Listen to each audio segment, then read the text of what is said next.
From the Presidential Palace, Manila, Dateline Malacañang.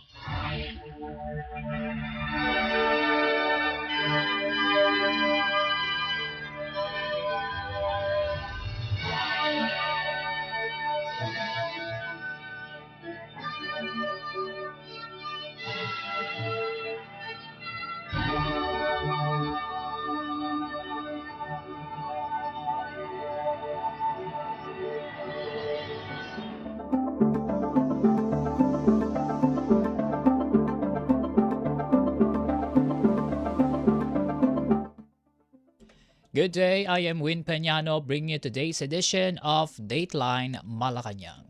Here are top Malacañang stories. President Ferdinand R. Marcos Jr. has reaffirmed the government's commitment to providing secure land ownership for more Filipino families through its land tenure regularization program. The president led the awarding of certificates of entitlement or COEs to 100 beneficiaries in Lucena City under Presidential Proclamation Number 436. These certificates are expected to speed up the issuance of land titles for qualified recipients. Kaya sa pamamagitan nitong ating ginagawa ng pagbibigay ng Certificate of Entitlement, may katiyakan na po ang ating mga benepisyaryo na sila po ay maaari na dahil hawak na ang Certificate of Entitlement, mapapabilis ang proseso sa pagbigay ng titulo ng mga lupa.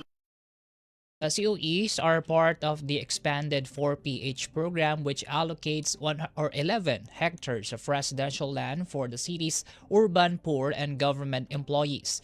The government plans to award certificates to more than 1,000 beneficiaries in Lucena City. Last year, 185 recipients also received their COEs, with the remaining distribution targeted for completion next year. Kaya ako'y natutuwa na sa aking administrasyon ay naituloy natin at masasabi natin na nabigay natin ng katuparan ang Presidential Proclamation na ito at nabigyan natin, naipatunayan natin na ang ating mga kababayan na nangangailangan ng titulo para sa kanilang lupa ay magkakaroon na ng titulo dahil nabigyan ng Certificate of Entitlement. You just heard President Ferdinand R. Marcos Jr. Dateline Malacañang.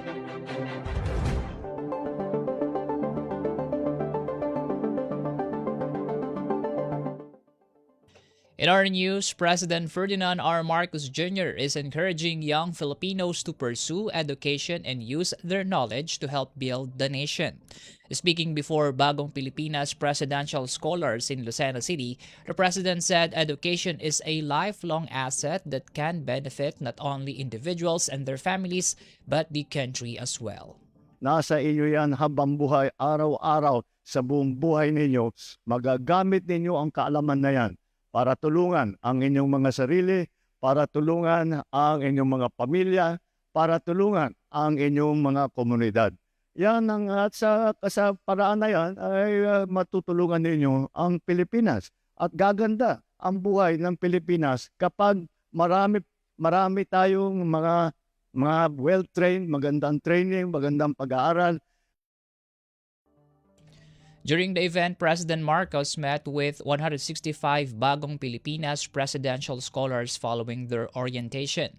He also led the ceremonial turnover of 20,000 pesos in financial assistance to 10 scholars under the Socio-Civic Projects Fund, marking the start of the aid distribution. The government said all 33 barangays in Lucena City have also received financial assistance under the SCPF Bawat Barangay Makikinabang program, which has released nearly 7 billion pesos to more than 34,000 barangays nationwide. Dateline Malacañang.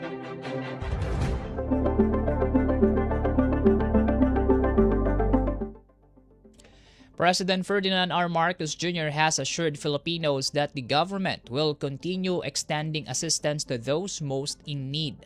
Speaking during a rice distribution activity in Lucena City, the president said the administration remains committed to reaching vulnerable families through the Local Government Support Fund and the Social Civic Projects Fund. Sana po ito ay maging matagumpay at titiyakin po namin na kung sino man ang nangangailangan ng tulong, sino man ang nangangailangan ng pag-aalalay galing sa pamahalaan, sino man ang dapat mabigyan ng serbisyo ng pamahalaan, kami po ay nandyan. Asahan po ninyo na ang inyong pamahalaan ay nandyan, ay kasama ninyo. President Marcos also urged the public to relay their concerns through local officials and government agencies so the administration can respond more effectively. Kaya't kung ano man ang sa palagay ninyo, ang kailangan pagandahin, ang kailangan ay mga kulang, ang kung ano pa ang mga kailangan gawin ng inyong pamahalaan, ay sabihan nyo kami, sabihan ninyo si Gobernador, sabihin nyo si Mayor, sabihin ninyo mga barangay chairman ninyo, sabihan ninyo kung yung mga ahensya, iba't ibang ahensya na nandito ng national government at saka ng local government, para naman malaman namin kung ano yung pangangailangan ninyo. At asahan ninyo, kaya namin gawin, gagawin po namin para matulungan lahat ng ating mga kababayan na nangangailangan, lahat ng ating mga kababayan na humihingi ng tulong na kailangan alalayan. Under the Bagong Pilipinas Rice Program, each beneficiary receives 10 kilograms of rice every 2 months. In Lucena City alone, more than 50,000 senior citizens and indigent residents received rice assistance. The government said over 1,200 local government units nationwide have already received funding to support similar rice distribution projects. Dateline Malacañang.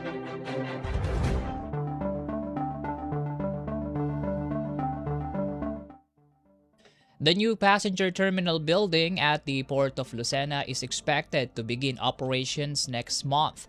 President Ferdinand R. Marcos Jr. made the announcement after inspecting the facility on Tuesday, saying the project is part of the government's efforts to modernize transport infrastructure and improve sea travel in southern Luzon.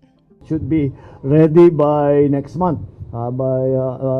Tapos marami pang mga development ang gagawin dito. The president said vendors currently operating at the port will also be transferred to the new terminal as part of the transition.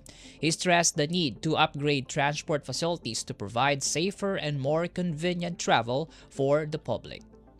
Kaya kailangan talaga i-upgrade na yung ating mga facilities at saka maglagay tayo ng para matulungan ang ating mga traveling public at hindi sila masyadong mahirapan. They will be. The Port of Lucena is southern Luzon's main roll-on, roll-off gateway linking mainland Luzon to Marinduque and nearby island provinces. The new terminal features an air-conditioned waiting area for up to 1,000 passengers, automated ticketing counters, upgraded amenities, and solar panels to support energy-efficient operations. Officials expect the project to boost tourism, trade, and economic activity while providing a safer and more comfortable travel experience for passengers. Dateline Malacañang.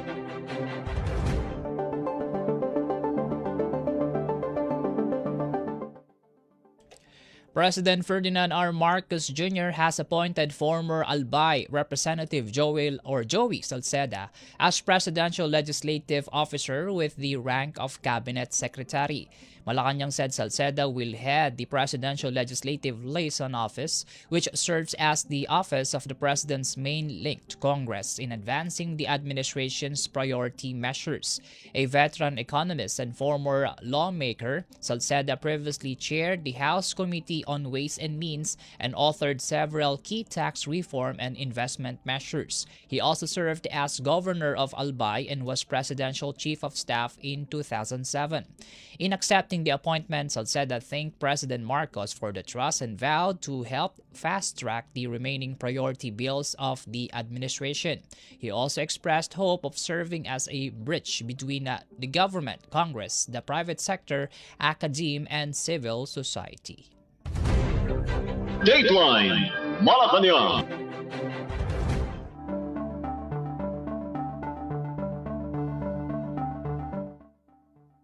President Ferdinand R. Marcos Jr. has reaffirmed the Philippines' strong ties with Japan and Australia during separate courtesy calls with Japanese Foreign Minister Toshimitsu Motegi and Australian Foreign Minister Penny Wong at Malacañang. The meetings focused on strengthening cooperation with two of the country's key regional partners. The palace noted that the Philippines and Japan are preparing to celebrate 70 years of diplomatic relations, with both countries now enjoying a comprehensive strategic partnership that covers trade, defense, infrastructure, and development cooperation. Meanwhile, the Philippines and Australia recently marked 80 years of diplomatic relations, highlighting long-standing collaboration in defense, security, trade, education, and regional affairs. Malacañang said the engagements reflect the administration's commitment to deepening partnerships that promote regional stability, economic growth, and mutual development. Dateline Malacañang.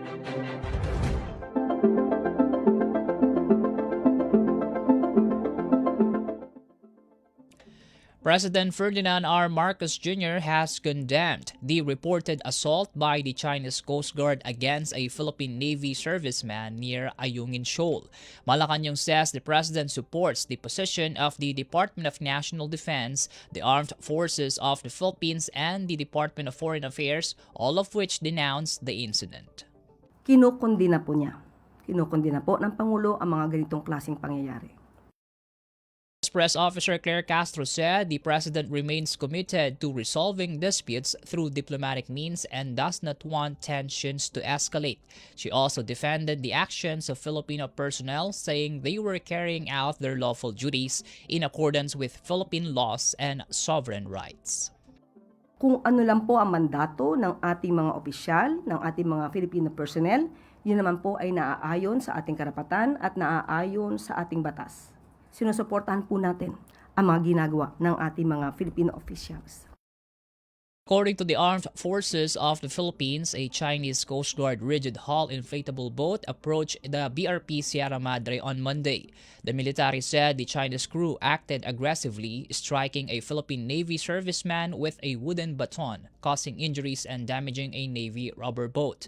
The Department of Foreign Affairs is now coordinating with the AFP to establish the full details of the incident as tensions continue in the West Philippine Sea. Dateline Malacañang.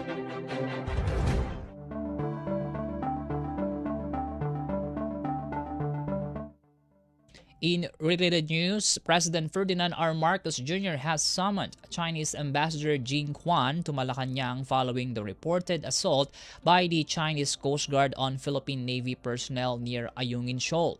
Palace Press Officer Claire Castro said the meeting focused on national security concerns, adding that more details will be released when appropriate. The palace said President Marcos condemned the latest incident in which a Philippine Navy serviceman sustained a head injury after allegedly being struck by Chinese Coast Guard personnel during a confrontation near the BRP Sierra Madre. The Armed Forces of the Philippines said the encounter occurred while Philippine forces were operating within the country's exclusive economic zone, where the Philippines says it has sovereign rights under international law. The government continues to assert that Ayungin Shoal is part of the Philippines' exclusive economic zone under the 1982 United Nations Convention on the Law of the Sea and the 2016 Arbitral Award. Dateline Malacañang.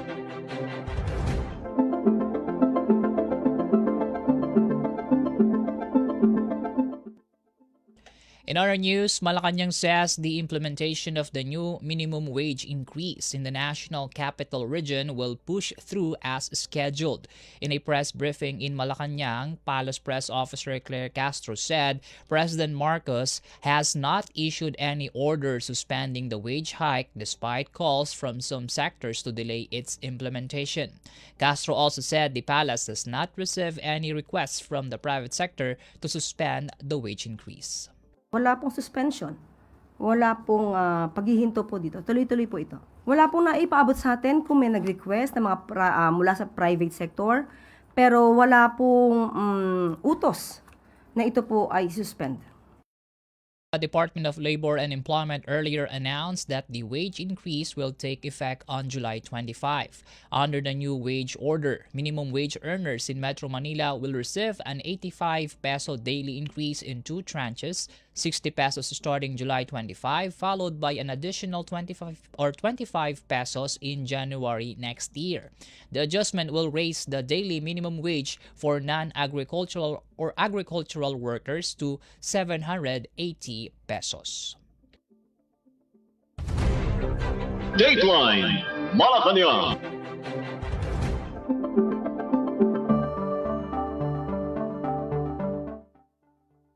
Malacañang says the government is exploring legal action against parties found responsible for poor water services. In a palace briefing, Palace Press Officer Claire Castro said the Local Water Utilities Administration or LUA is carrying out improvements in water supply systems under the directive of President Ferdinand R. Marcos Jr. Castro said these efforts include developing new water sources, expanding water distribution networks, and reducing water losses caused by leaks and other system inefficiencies. She added that LUA is also monitoring the compliance of private partners of water districts to ensure they fulfill their obligations.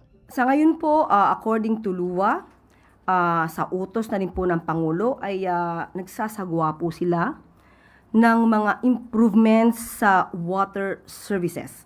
Nandiyan na po ang pag-develop ng new water sources, expansion of water networks.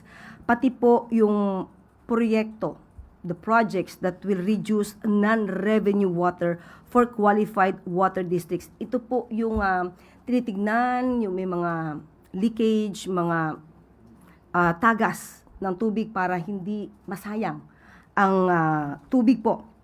At patungkol naman po sa mga water districts, sinabi rin po ng LUA, patungkol po sa mga joint venture partners, pinagpapatuloy ng LUA na masiguro na ang obligasyon ng mga partners ay maipasatupad or maisakatuparan para sa ating mga kababayan. The palace also said legal remedies are being studied to hold accountable those who failed to provide adequate water services. Castro noted that Prime Water has already been sold to Crystal Bridges Holding Corporation following approval by the Philippine Competition Commission. At patungkol po sa accountability at kung may dapat na panagutan ang mga di umanong nagkulang sa serbisyo, yan po ay sa ngayon ay tinitignan po ang mga legal remedies at para po mapanagot ang dapat na mapanagot. Just heard Palace Press Officer Yusek Claire Castro. Dateline Malacañang.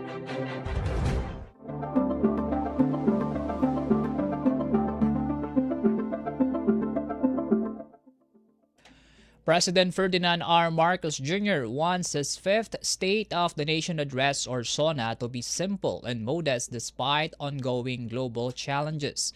Malacañang said the president himself requested a straightforward program for his address on July 27, citing concerns such as the conflict in the Middle East and rising oil prices. Palace Press Officer Claire Castro said the event will not feature celebrity directors or special performances. Instead, the Philippine Charity Sweepstakes Office Coral will perform the national anthem while Radio Television Malacañang will direct the program. The House of Representatives is coordinating with the Office of the President for the preparations. President Marcos's fifth SONA will serve as his report to the nation on the administration's accomplishments, the country's current condition, and its legislative priorities for the remainder of his term.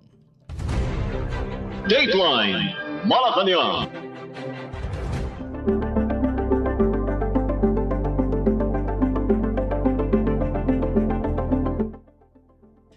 Malacañang says the Senate, sitting as an impeachment court, has the authority to subpoena Vice President Sara Duterte's tax and bank records if these are deemed necessary in the impeachment trial. In a palace briefing, Palace Press Officer Claire Castro said matters involving tax records and alleged unexplained wealth may be ordered released through the impeachment court's legal process.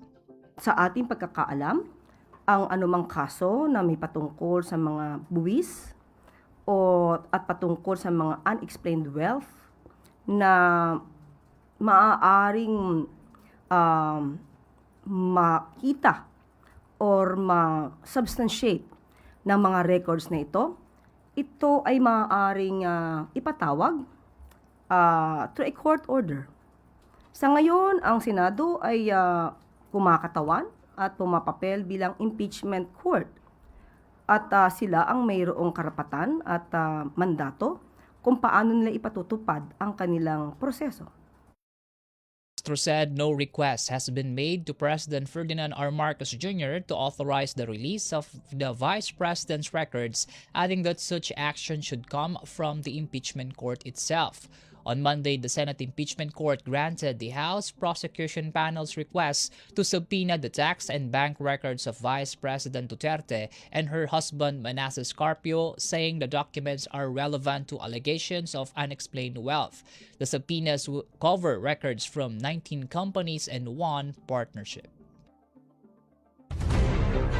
Dateline Malacañang.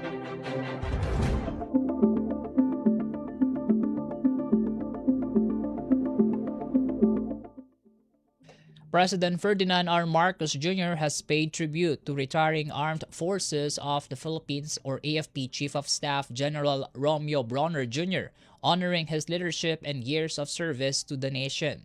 During the AFP change of command and retirement ceremony, the President recognized Bronner as the first AFP chief to complete the fixed 3-year term under Republic Act 11939.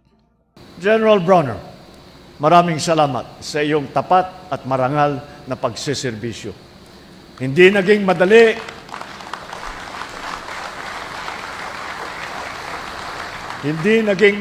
ang iyong paglilingkod.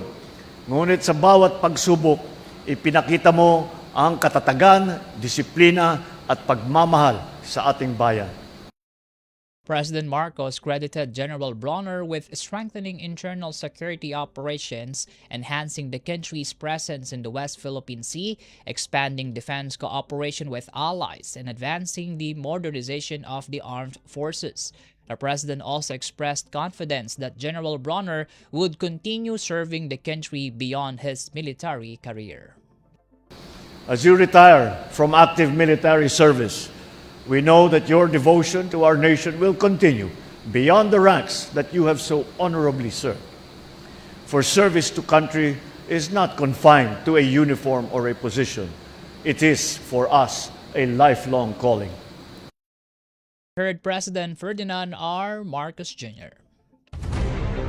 Dateline Malacañang.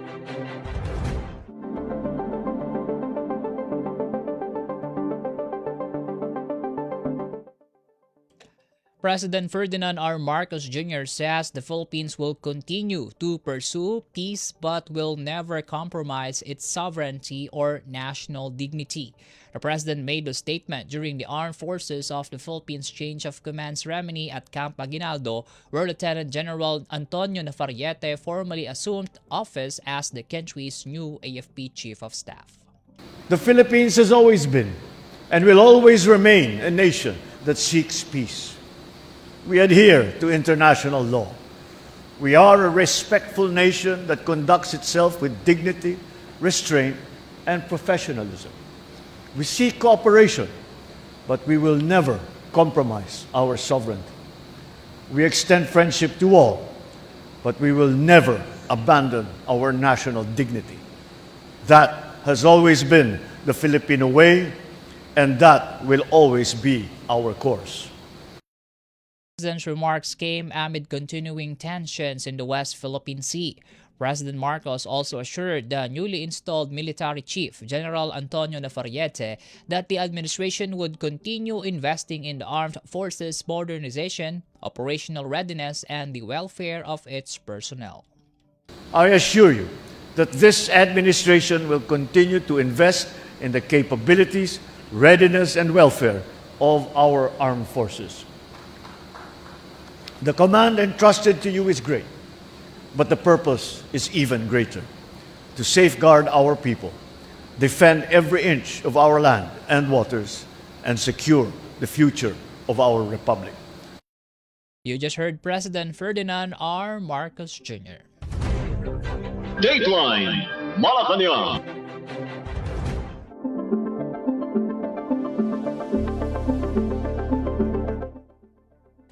Newly appointed Armed Forces of the Philippines or AFP Chief of Staff General Antonio Nafariete says strengthening the country's territorial defense will be his top priority. Speaking during his assumption of command at Camp Aguinaldo, Nafariete said the military will continue to enhance its capability to protect the country's sovereignty, sovereign rights, and national interests under the Comprehensive Archipelagic Defense Concept. He also vowed to accelerate the Armed Forces Modernization Program by improving military equipment, logistics, training, and operational readiness. Nafariete emphasized that the AFP's greatest strength lies not only in its weapons, but in its personnel, saying human capital development will remain at the center of modernization efforts. The new AFP chief also assured the public that the military will remain professional, non-partisan, and committed to upholding the Constitution, human rights, and the rule of law while safeguarding the country's peace and security. Dateline Malacañang.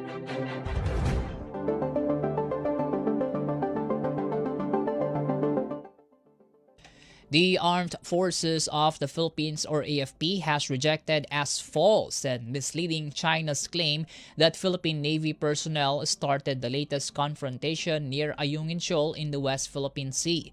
The AFP said Philippine forces acted professionally and within the rules of engagement after a China Coast Guard rigid hull inflatable boat entered waters near the BRP Sierra Madre. According to the military, Philippine Navy personnel only deployed rubber boats to direct the Chinese vessel away, but the situation escalated after the Chinese crew allegedly ignored repeated warnings and struck a Filipino sailor with a wooden baton. The AFP also dismissed a video released by Chinese state media, saying it was incomplete and edited to misrepresent the incident. The military maintained that Philippine forces will continue to uphold the country's sovereign rights, protect its personnel, and maintain its presence in Ayungin Shoal in accordance with international law. Dateline Malacañang.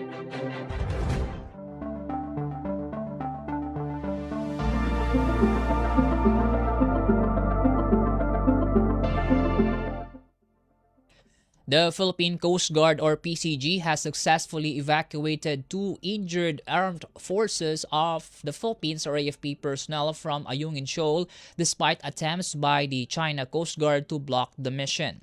The Coast Guard said BRP Melchora Aquino and BRP Malapascua carried out the medical evacuation after the 2 servicemen were reportedly injured during a recent confrontation with Chinese Coast Guard personnel. Authorities said the injured personnel were safely transferred aboard BRP Melchora Aquino, where they received immediate medical treatment and were reported to be in stable condition. The PCG said China's Coast Guard vessels deployed inflatable boats that conducted blocking maneuvers during the operation, but the humanitarian mission was completed without incident. The Coast Guard condemned the obstruction and the reported use of force against Filipino personnel, reaffirming its commitment to protect Filipino lives and uphold the country's sovereign rights in the West Philippine Sea. Dateline Malacañang.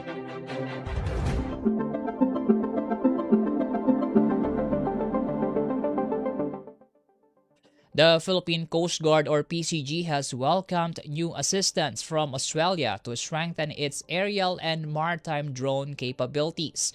During a visit to the Coast Guard headquarters in Manila, Australian Foreign Minister Penny Wong announced support worth at least 413 million pesos for the program, which will run from 2026 to 2030.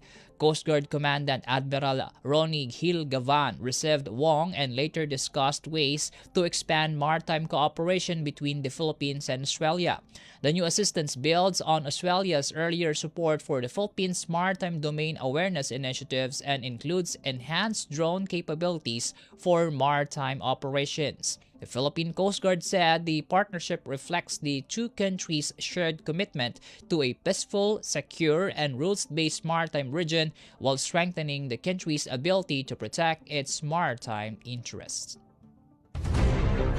Dateline Malacañang.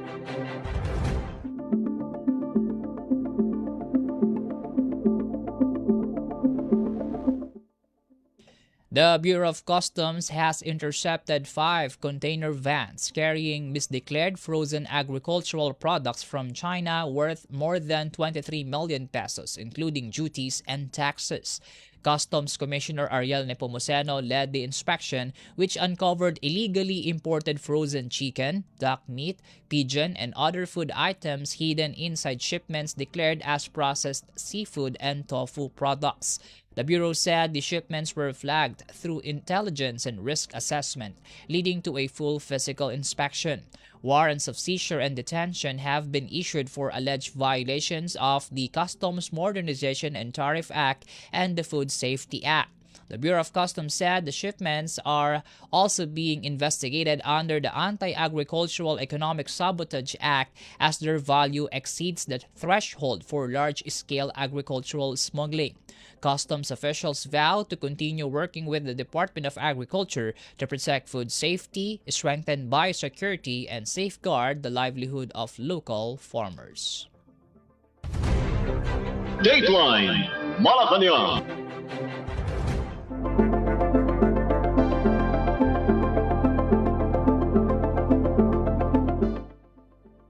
The Philippine Drug Enforcement Agency or PDEA, together with its partner law enforcement agencies, seized illegal drugs worth 763 million pesos and arrested more than 4,400 drug suspects in June.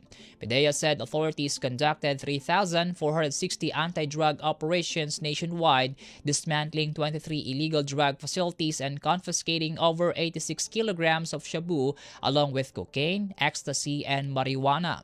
PDEA Director General Isagani Neres said the operations reflect the government's continuing commitment to dismantle drug networks and protect communities. Meanwhile, a Las Piñas court has sentenced a Taiwanese national to life imprisonment after finding him guilty of possessing more than 71 kilograms of shabu discovered inside a warehouse he leased in 2017.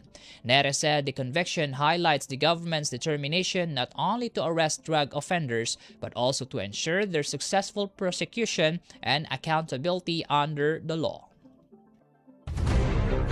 Dateline Malacañang.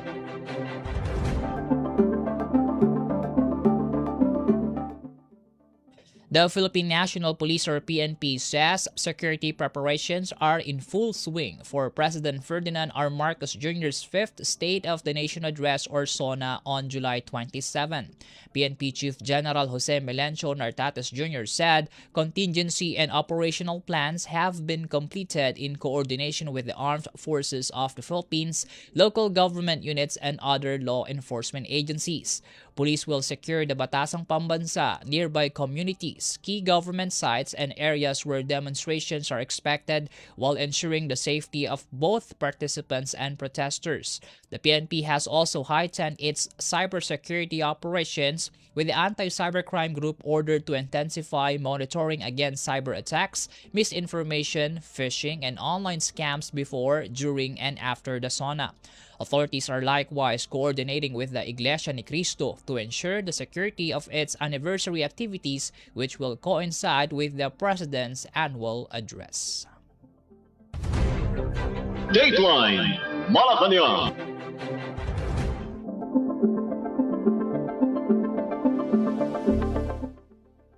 The Department of the Interior and Local Government, or DILG, is urging Filipinos to make the Unified 911 Emergency Hotline part of their disaster preparedness. As the country observes National Disaster Resilience Month, the DILG said the nationwide hotline provides immediate access to police, fire, medical, and rescue services through a single emergency number. The agency said the Unified 911 system, launched in 2025, has already received nearly 12 million calls, helping improve emergency response and coordination during fires, accidents, medical emergencies, crimes, and natural disasters. The DLG cited several recent cases where quick calls to the hotline allowed responders to arrive within minutes, helping save lives and prevent emergencies from worsening. The agency reminded the public to use the hotline responsibly, stay calm during emergencies, and provide accurate information so authorities can respond quickly and effectively. Dateline Malacañang.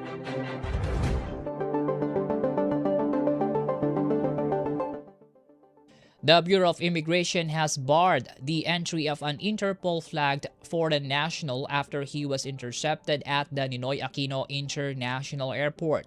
Immigration officials said the 49-year-old Omani national was identified through the Advanced Passenger Information System before his arrival from Doha, Qatar on July 10. The Bureau coordinated with its Interpol unit and anti-terrorist group after the system flagged the passenger, who was reportedly assessed as likely to travel internationally to participate in terrorist activities. Authorities intercepted the foreign national upon arrival at NAIA Terminal 3 and denied him entry in accordance with Philippine immigration laws and national security protocols. The Bureau of Immigration said the advanced screening system strengthens the country's border security by allowing authorities to identify high-risk travelers before they enter the Philippines. Dateline Malacañang.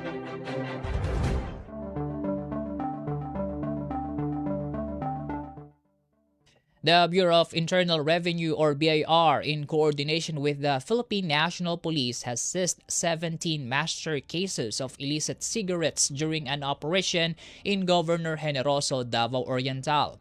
The BIR said the confiscated products were turned over for inspection and tax assessment after authorities discovered they were allegedly untaxed and in violation of national tax and revenue regulations. Officials estimate the seized contraband carries more than 6.5 million pesos in unpaid excise tax liabilities. The operation forms part of the BIR's intensified nationwide campaign against the illegal trade and transport of untaxed tobacco products. Authorities are now preparing criminal and administrative charges against those responsible, as the BIR warned that illicit tobacco products deprive the government of much-needed revenues and undermine legitimate businesses. Dateline Malacañang.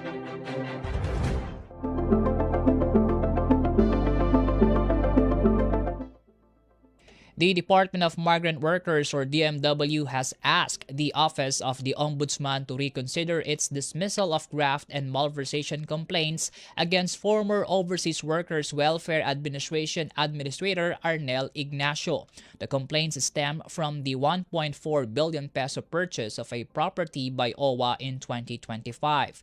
In its motion for reconsideration, the DMW argued that there is sufficient evidence to establish probable cause, including the release of 2 checks worth 1.4 billion pesos to the seller 12 days before the deed of sale was signed. The department also questioned the property's purchase price, saying it exceeded the land bank's valuation, and claimed the transaction bypassed the approval of the OWA Board of Trustees.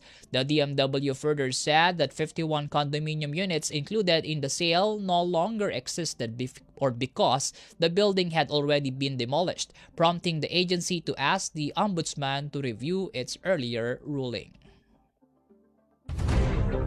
Dateline Malacañang.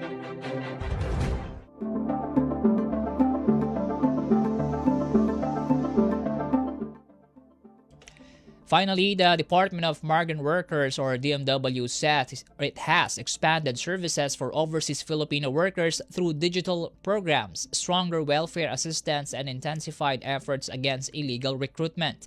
Migrant Workers Secretary Hans Leo Kakdak said the agency processed about 2.2 million OFWs over the past year, shut down 72 illegal recruitment establishments, and helped secure 36 human trafficking convictions.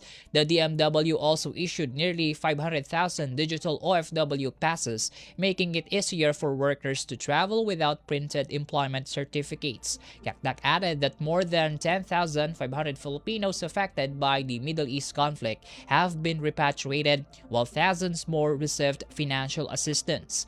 Looking ahead, the DMW plans to open more overseas offices, expand online services, strengthen reintegration programs for returning workers, and create more overseas job opportunities through new labor agreements and skills training. Dateline Malacañang.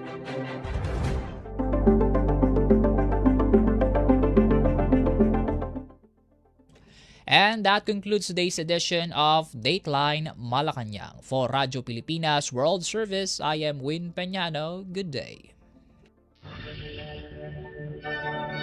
From the Presidential Palace, Manila. Dateline Malacañang.